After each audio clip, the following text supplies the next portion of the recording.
Olá pessoal, sejam todos muito bem-vindos. Eu sou a Maria Júlia Ferraz e hoje eu vou auxiliar vocês na preparação para o exame da OAB que já está se aproximando. Nosso objetivo hoje é resolver as questões do exame 30 de processo civil, são 7 questões, e também aproveitar para que no decorrer dessa resolução a gente vá fazendo uma revisão sobre o assunto que foi cobrado. Muitos questionam sobre o que fazer nessa reta final e eu acredito que a resolução de questões seja um excelente método de preparação, que a gente aproveita não só para conhecer um pouquinho sobre como o examinador cobra determinados assuntos, como também para revisar aquilo que a gente estudou. Bom, vamos para a primeira questão. Carolina foi citada para comparecer com seu advogado ao Centro Judiciário de Solução de Conflitos, Sejusc, da comarca da capital, para audiência de mediação, interessada em restabelecer o diálogo com o Nestor, seu ex-marido. O fato de o advogado de seu ex-cônjuge conversar intimamente com o mediador Teófilo, que asseverava ter celebrado 5 acordos na qualidade de mediador na última semana, retirou sua concentração e a deixou desconfiada da lisura daquela audiência. Não tendo sido possível o acordo nessa primeira oportunidade, foi marcada uma nova sessão de mediação para buscar a composição entre as partes, 15 dias mais tarde. Sobre o caso narrado, assinale a alternativa correta. Bom, pessoal, nessa questão ela exigia um conhecimento sobre a audiência de conciliação. O que a gente precisa saber sobre a audiência de conciliação? Ela está prevista no artigo 334 do CPC. Eu faço uma observação que a leitura desse dispositivo é obrigatória para vocês que vão fazer a primeira fase. Propriedade que vocês não precisam decorar todo o artigo 334, mas é importante que vocês façam uma leitura, passem pelos parágrafos desse dispositivo, para que vocês, no dia da prova, se depararem com essa questão, tenham tranquilidade em resolver. Bom, pessoal, o que é a audiência de conciliação? Ela nada mais é que um ato processual destinado à autocomposição entre as partes. O que significa dizer? Que ela é um momento processual destinado para que as partes façam um acordo que visa pôr fim naquele conflito, visa acabar com aquele conflito por meio de um acordo. A gente vai resolvendo as alternativas e vai fazendo mais revisões sobre esse assunto. Alternativa A, pergunta sobre o caso narrado, assinale a alternativa correta. Alternativa A, Carolina pode comparecer sem seu advogado na próxima sessão de mediação. Pessoal, essa alternativa ela está equivocada, justamente porque no artigo 334 do CPC, no parágrafo 9º, há expressa previsão para que as partes compareçam representadas por advogado ou defensor. Então, a gente tem um dispositivo no CPC prevendo que as partes devem estar acompanhadas por seus advogados ou defensores. Por esse motivo, a alternativa A está equivocada, porque ela contraria o dispositivo legal que a gente acabou de ler. Vale lembrar para vocês que a prática é bem diferente da previsão legal. Então, às vezes, vocês já podem ter presenciado uma audiência sem a presença do advogado. Mas como a prova da OAB é bem letra de lei, vamos nos limitar a ver o que o CPC prevê. E já que o CPC prevê a previsão do advogado como sendo obrigatória, a alternativa A está equivocada. Vamos para B. O advogado só pode atuar como mediador no Sejusc se realizar concurso público específico para integrar quadro próprio do tribunal. Pessoal, essa alternativa ela também está equivocada. Justamente porque não é necessário que o mediador ele se submeta a um concurso público. Bem verdade, é necessário que ele faça um curso de capacitação. Então, tem uma entidade credenciada no tribunal que oferece o curso de capacitação para ser mediador e ele faz esse curso e, munido do certificado, ele pode já exercer essa função, sendo desnecessário que ele seja submetido a um concurso público. Por isso, a alternativa também errada. Vamos para C.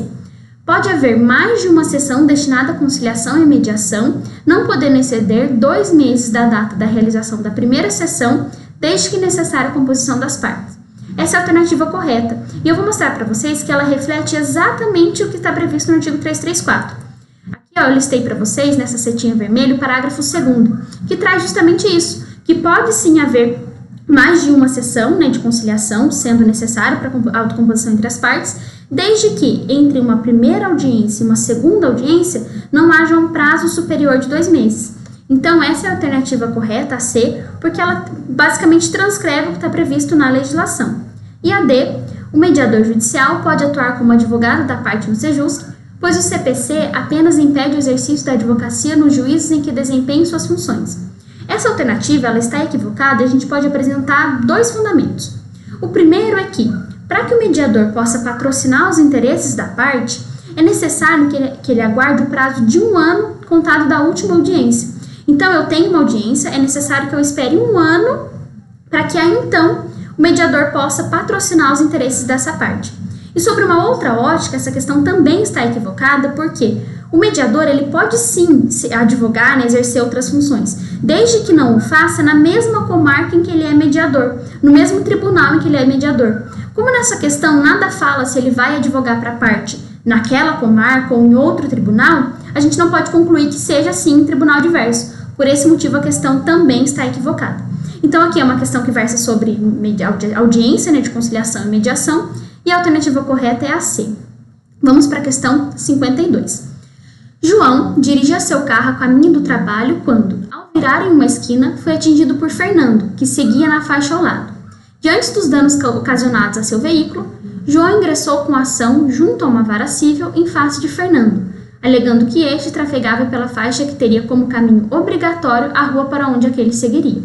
Realizada a citação, Fernando procurou seu advogado, alegando que, além de oferecer sua defesa nos autos daquele processo, gostaria de formular pedido contra João, uma vez que este teria invadido a faixa sem antes acionar a seta, sendo, portanto, o verdadeiro culpado pelo acidente. Pessoal, essa questão ela retrata uma situação clássica de acidente de trânsito. E nessa questão, uma das partes envolvidas ajuizou uma demanda e o Fernando, nesse caso, demandado, ele tem a intenção de não só se defender naquele processo, como também apresentar uma pretensão. Isso nada mais é que o Instituto da Reconvenção. A reconvenção ela está prevista no artigo 343 do CPC e traz justamente essa possibilidade de que o réu, citado para uma demanda, não só apresente a sua defesa, como também faça uma pretensão, formule o que a gente chama de pedido reconvencional, que nada mais é que a sua pretensão naquela contestação. Quando se fala em reconvenção, a gente já lembra de contra-ataque do réu, que é justamente o que ele vai fazer, não só defender, como contra-atacar com um novo pedido. A reconvenção ela goza de duas características importantes. Ela é facultativa. O que significa? Significa dizer que ela pode ou não ser apresentada para o réu. Então, o réu ele pode sim apresentar uma reconvenção, como também pode não apresentar, e isso não traz nenhum prejuízo processual para ele. E ela é autônoma. Essa talvez seja a principal característica da reconvenção. Dizer que a reconvenção é autônoma significa que, ainda que o autor desista da demanda principal, ou que a demanda principal, né, o seu pedido, seja julgado, seja extinto, então, ainda que o processo da ação principal do autor seja extinta, ou que ele desista daquela demanda, a reconvenção continuará existindo, porque ela é autônoma, ela é independente do pedido do autor. Então, por esse motivo, ela goza de autonomia, por ser independente à ação principal. E ela tem que preencher dois requisitos obrigatórios. O primeiro requisito é a conexão. A reconvenção ela tem que ser conexa, seja com a matéria de defesa ou com a ação principal. E legitimidade, ou seja, a parte que está apresentando a reconvenção tem que ter legitimidade para tanto. Por exemplo, o réu tem legitimidade para apresentar um pedido reconvencional. E agora, trazendo só uma revisão acerca da nomenclatura, porque a OAB pode tentar fazer uma pegadinha com vocês nesse sentido, é quanto ao nome que o réu vai receber numa reconvenção e o nome que o autor vai receber. A gente sabe que a gente tem uma primeira relação jurídico-processual entre o autor e réu e vai formar uma segunda relação, que é o réu, que vai ser chamado de reconvinte, e o autor, que passa a ser chamado de reconvindo. A gente pode até fazer um link para que vocês se lembrem de requerido. Então, o autor passa a ser o reconvindo naquela demanda. Vamos agora para as alternativas. Considerando o caso narrado, o advogado de Fernando deve a. Instruí-lo a ajuizar nova ação, uma vez que não é possível formular pedido contra quem deu origem ao processo. Errado, isso é plenamente possível e a essa ação dá-se o nome de reconvenção. B. Informar-lhe que poderá, na contestação, propor reconvenção para manifestar pretensão própria, sendo desnecessária a conexão com a ação principal ou com o fundamento de defesa, bastando a identidade das partes. Pessoal, essa alternativa também está equivocada, porque ela traz sim sobre a possibilidade de reconvenção, mas ela abre mão de uns requisitos. Ela fala que não precisa de conexão, apenas legitimidade da parte. E não, a gente acabou de ver que precisa de preenchimento desses dois requisitos para que ela seja aceita. A C. Informar-lhe sobre a possibilidade de propor a reconvenção, advertindo, porém, que caso João desista da ação, a reconvenção restará prejudicada. Mais uma questão equivocada, justamente porque a gente acabou de ver que uma das características principais da reconvenção é a autonomia. A reconvenção ela é autônoma à ação principal movida pelo autor. Então, nesse caso, caso João desista da ação, a reconvenção não restará prejudicada, ela vai ter o seu regular processamento justamente por ela gozar de autonomia. E vamos para D. Informar-lhe que poderá, na contestação, propor reconvenção para manifestar pretensão própria, desde que conexa com a ação principal ou com o fundamento da defesa. Alternativa correta. Ela traz, então, a possibilidade de ser adotada a reconvenção e traz a necessidade de preenchimento de um dos requisitos, qual seja a conexão. Então, aí, encerrando essa questão 52, alternativa correta, letra D. Vamos para a questão 53. Um advogado, com estudos apurados em torno das regras do CPC, resolve entrar em contato com o patrono da parte adversa de um processo em que atua. Sua intenção é tentar um saneamento compartilhado do processo. Diante disso, acerca das situações que autorizam a prática de negócios jurídico-processuais, assinale a afirmativa correta. Aqui eu vou fazer uma breve revisão sobre o que é esse negócio jurídico-processual. Ele nada mais é que a possibilidade das partes negociarem e acordarem sobre questões processuais. Então, acerca de questões pontuais e processuais, elas podem negociar, como, por exemplo, sobre os seus deveres, faculdades, ônus da prova. Sobre todas essas questões, elas podem negociar sobre o que melhor atende aos seus interesses. Vamos para as alternativas. Alternativa A. As partes poderão apresentar ao juiz a delimitação consensual das questões de fato e de direito da demanda litigiosa. Essa é a alternativa correta e ela reflete o que está previsto no artigo 357, parágrafo 2º, que prevê justamente isso, a possibilidade de delimitação consensual das partes sobre as questões envolvendo aquele processo. Então, a alternativa A é a alternativa correta. Vamos analisar agora por que as demais alternativas estão incorretas. Alternativa B. As partes não poderão, na fase de saneamento, definir a inversão consensual do ônus probatório, uma vez que a regra sobre produção de provas é matéria de ordem pública. Questão equivocada, porque como eu falei para vocês, pessoal, não só com fundamento no negócio jurídico processual, que as partes podem negociarem sobre o ônus probatório, como também há um outro artigo que trata do ônus da prova que prevê essa possibilidade, que é o artigo 373 do CPC. Ele traz justamente isso, que as partes podem sim negociar sobre a distribuição diversa do ônus da prova. Então, essa questão também está equivocada justamente porque contraria o dispositivo legal. A C. As partes poderão abrir mão do princípio do contraditório consensualmente de forma integral, em prol do princípio da duração razoável do processo. Pessoal, essa questão vale ressaltar que muitos examinandos marcaram essa alternativa e a alternativa está incorreta. Justamente porque sim, as partes podem negociar e abrir mão um pouco do contraditório, mas jamais de forma integral, porque o contraditório ele é um direito fundamental do processo. Então, foi justamente uma pegadinha da OAB, porque essa palavra integral muda totalmente a alternativa, porque isso não pode, a parte não pode abrir mão integralmente justamente por ser um direito a ela conferido no processo. Então, a alternativa C também incorreta. Vamos para D. As partes poderão afastar a audiência de instrução e julgamento, mesmo se houver provas orais a serem produzidas no feito que sejam essenciais à solução da controvérsia. Alternativa equivocada. Pessoal, ainda que haja a possibilidade de um negócio jurídico processual, de uma delimitação consensual acerca das questões processuais, não se pode admitir que uma parte abra mão de uma prova essencial para a demanda. Isso prejudica não só a própria parte, e já distorce a questão que é o negócio jurídico processual, que traz condições boas e benéficas para ambas as partes. Então, ela não pode abrir mão disso porque ela estaria abdicando do caráter consensual da questão. E também é errada porque prejudica o próprio magistrado. Porque se tem uma prova que é essencial para a demanda, ela deve ser produzida. Ainda que haja um negócio jurídico processual, as partes devem negociar pela produção dessa prova. Então, alternativa correta, alternativa A. Vamos para a questão 54. Daniel, sensibilizado com a necessidade de Joana em alugar um apartamento, disponibiliza-se a ser seu fiador no contrato de locação, fazendo constar nele cláusula de benefício de ordem. 1 ano e meio após a assinatura do contrato, Daniel é citado em ação judicial visando a cobrança de aluguéis atrasados.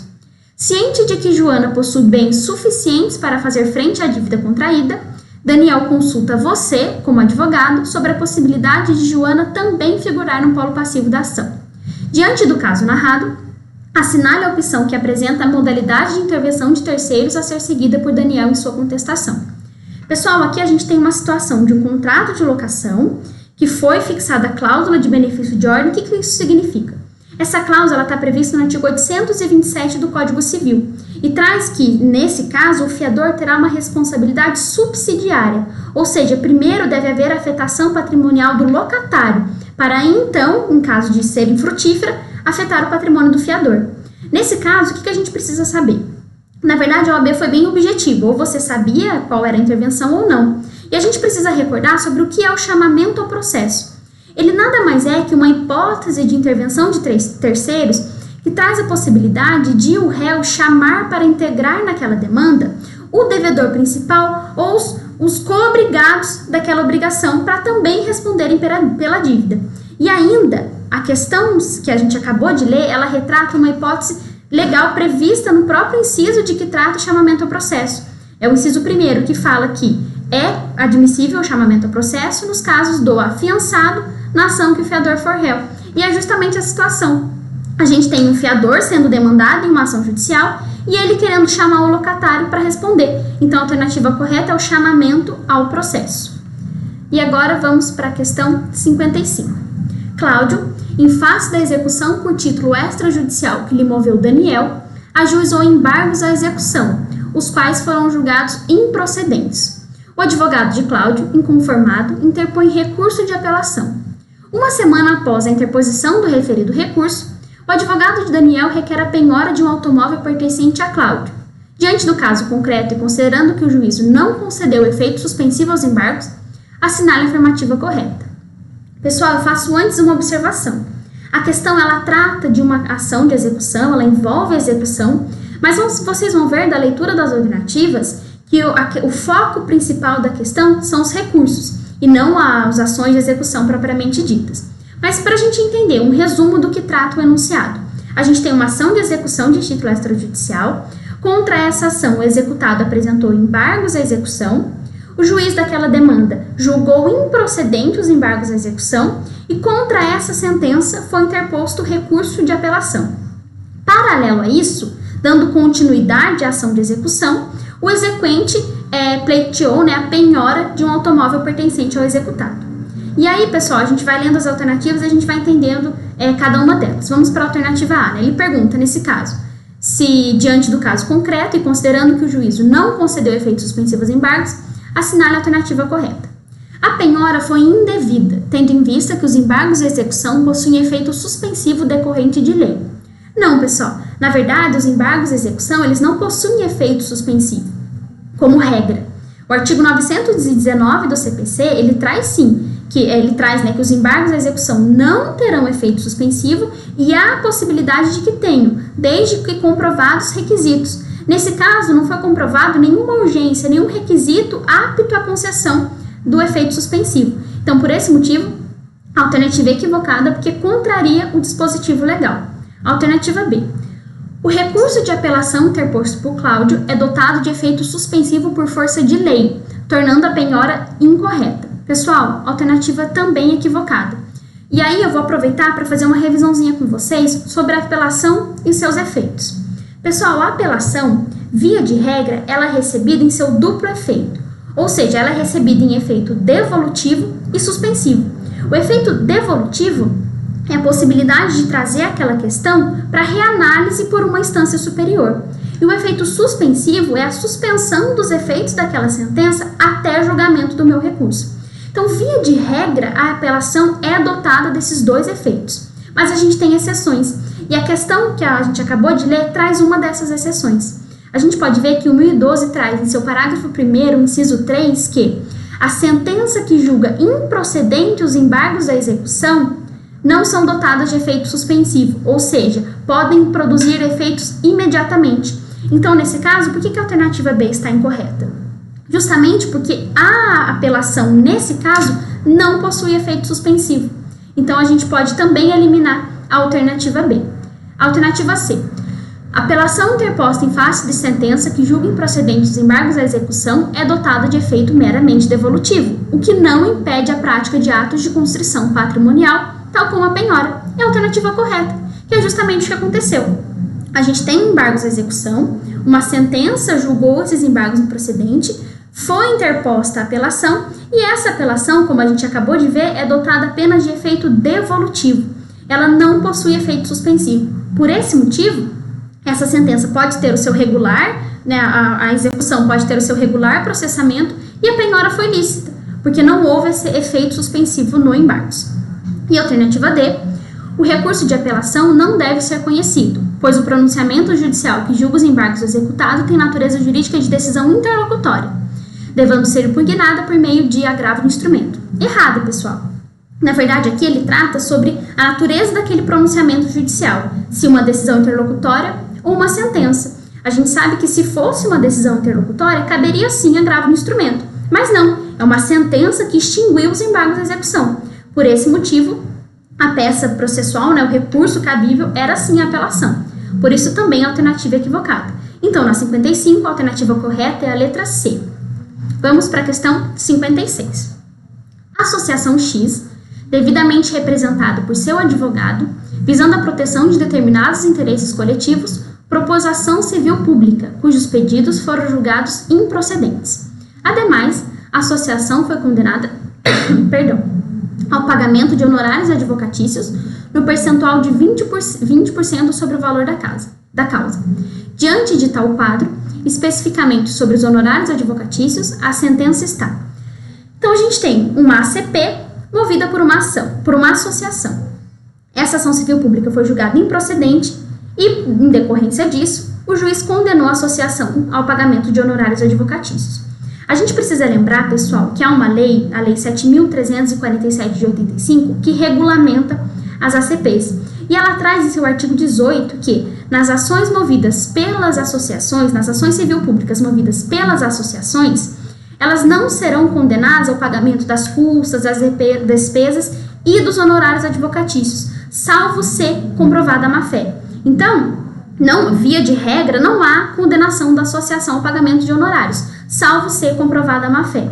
A gente pode ver que nesse exercício nada se falou acerca da má-fé da Associação X. Então, por esse motivo, a gente pode concluir que foi incabível a condenação em honorários, porque via de regra não há condenação, salvo se houver má-fé, e nesse caso não houve má-fé, nada falou sobre a má-fé. Então, incorreta a condenação em honorários. Vamos para as alternativas. Alternativa A. Correta, né? Ele pergunta sobre se a sentença está. A. Correta, no que se refere à possibilidade de condenação ao pagamento de honorários, e incorreta no que tange ao respectivo valor, porquanto fixado fora dos parâmetros estabelecidos por artigo 85 do CPC. Errado, pessoal. Aqui, pouco importa, a gente não vai levar em consideração o percentual. Talvez seja uma estratégia para o examinador até confundir vocês, no sentido de que vocês fiquem preocupados acerca do percentual. Mas não, essa análise de percentual era desnecessária na questão, justamente porque não poderia haver a condenação de honorários. Então, a alternativa A, incorreta. Vamos para B. A sentença está incorreta, pois associações não podem ser condenadas ao pagamento de honorários advocatícios, exceto no caso de litigância de má-fé, no âmbito da tutela individual e coletiva. Pessoal, ela começou bem, mas terminou mal, porque nesse caso não é no âmbito da tutela individual, apenas na tutela coletiva. Então, a alternativa também incorreta. Vamos para C. Correta, pois o juiz pode fixar os honorários de acordo com seu prudente arbítrio, observados os parâmetros do artigo 85 do CPC. Também incorreta. Na verdade, eu repito a vocês, pouco importa aqui o parâmetro em que os honorários foram fixados, o percentual ou o que ele se baseou para fixar, justamente porque não poderia haver a condenação. E a D, que é a alternativa correta, ela fala o seguinte, que a sentença está incorreta, pois as associações são isentas do pagamento de honorários advocatícios em ações civil públicas, exceto no caso de má-fé, hipótese em que também serão condenados ao pagamento do décuplo das custas. É a alternativa correta porque reflete o que a gente acabou de ver no artigo 18, que regulamenta, da lei que regulamenta as ações civil públicas. Pessoal, a última questão era para ser a questão 57 do exame 30. Entretanto, essa questão ela foi anulada pela OAB. Ela foi anulada porque houve divergência acerca de qual dispositivo legal fundamentava a questão, e isso interferia na resposta. E ainda teve professores que foram mais além e disseram que havia divergência acerca de uma questão que estava em julgamento no STJ. Então, por esse motivo, a questão foi anulada. Para que vocês não fiquem confusos ou não fiquem preocupados com isso, eu entendi por bem não trazer essa questão, justamente por ter sido anulada, e para suprir essa lacuna, eu trouxe a questão 55 do exame 29. Vamos resolver. Maria ajuizou a ação em face de José, sem mencionar na inicial se pretendia ou não realizar audiência de conciliação ou mediação. Assim, o juiz designou a referida audiência, dando ciência às partes. O réu informou ter interesse na realização de tal audiência, enquanto Maria, devidamente intimada, quedou-se silente. Chegado o dia da audiência de conciliação, apenas José, o réu, compareceu. A respeito do caso narrado, assinale a opção que apresenta possível consequência a ser suportada por Maria. Pessoal, eu fiz questão de trazer mais uma questão de audiência de conciliação, a gente já revisou esse assunto, mas eu fiz questão de trazer uma questão a mais para que vocês vejam uma outra forma em que esse instituto pode ser cobrado. Vamos para as alternativas. Então ele fala, né, se a opção que apresenta a consequência a ser apresentada por Maria que não foi a audiência. Alternativa A. Não existem consequências previstas na legislação pela ausência da autora à audiência de conciliação ou mediação. Errada, pessoal. Na verdade, existe sim uma previsão de penalidade em caso de ausência da parte. Ela está prevista no parágrafo 8º do artigo 334 do CPC. Essa penalidade, ela traz que o comparecimento das partes na audiência é obrigatório. Então, devidamente intimadas, as partes devem comparecer. Se elas não comparecerem, a sua ausência pode ser considerada um ato atentatório à dignidade da justiça, com a possibilidade de aplicação de multa de até 2%, seja do valor da causa ou do proveito econômico que eu pretendo obter. Então, nesse caso, a alternativa A está equivocada porque há um dispositivo no artigo 334, né, um parágrafo no artigo 334, que prevê sim uma penalidade. Vamos para B. Caso não compareça nem apresente justificativa pela ausência, Maria será multada em até 2% da vantagem econômica pretendida ou do valor da causa. Exatamente, a alternativa correta. Mais uma questão em que a OAB transcreve o dispositivo legal, que é o parágrafo 8º do 334. Eu repito a vocês a importância da leitura desse dispositivo, porque mais uma vez, em mais uma questão sobre a audiência de conciliação, o examinador simplesmente repetiu um dos parágrafos desse dispositivo. Vamos ver porque a C e a D estão equivocadas. C. Diante da ausência da autora, audiência de conciliação ou mediação, o processo deverá ser extinto. Errado, pessoal. Não há o que se falar em extinção do processo pela ausência da parte. Como nós acabamos de ver, ela vai sim ser penalizada pela sua ausência, mas não há o que se falar em extinção do processo por conta disso. Vamos para D. Diante da ausência da autora, audiência de conciliação ou mediação, as alegações apresentadas pelo réu na contestação serão consideradas verdadeiras. Errado, pessoal. Não há o que se falar em aplicação de revelia para quem faltar na audiência. Bem verdade, ela vai responder pelo pagamento de multa, como a gente acabou de ver, mas não haverá presunção de veracidade acerca das alegações do réu. Então, também a alternativa errada. Antes de finalizar, pessoal, eu trouxe para vocês um quadrinho que é de suma importância. Se vocês quiserem tirar um print da tela, esse quadrinho foi feito justamente para vocês analisarem todas as situações. Ele versa sobre a ausência ou não da parte e quando vai acontecer ou não a audiência. Pessoal, se o autor ou o réu manifestar interesse na audiência, ela vai acontecer. Se o autor ou o réu manifestar que não quer ir à audiência, mas a outra parte, a parte contrária, permanecer silente, ou seja, nada manifestar acerca do seu interesse ou não, a audiência vai acontecer. A audiência só não vai acontecer se ambas as partes manifestarem seu desinteresse pelo ato. Então, lembre-se disso. A regra é que a audiência vai acontecer. Ela só não vai acontecer se as partes expressamente manifestarem que não possuem interesse na realização do ato. Bom, pessoal, eu encerro aqui hoje a minha resolução de questões com vocês. Eu espero ter contribuído na preparação e fico à disposição para eventuais dúvidas. Eu disponibilizei aqui o meu e-mail e o meu Instagram também, para que vocês me procurem. Se quiserem material, eu posso enviar também. Eu desejo uma boa prova para vocês e que vocês acreditem no potencial e no todo esforço que vocês tiveram até agora. Uma boa prova!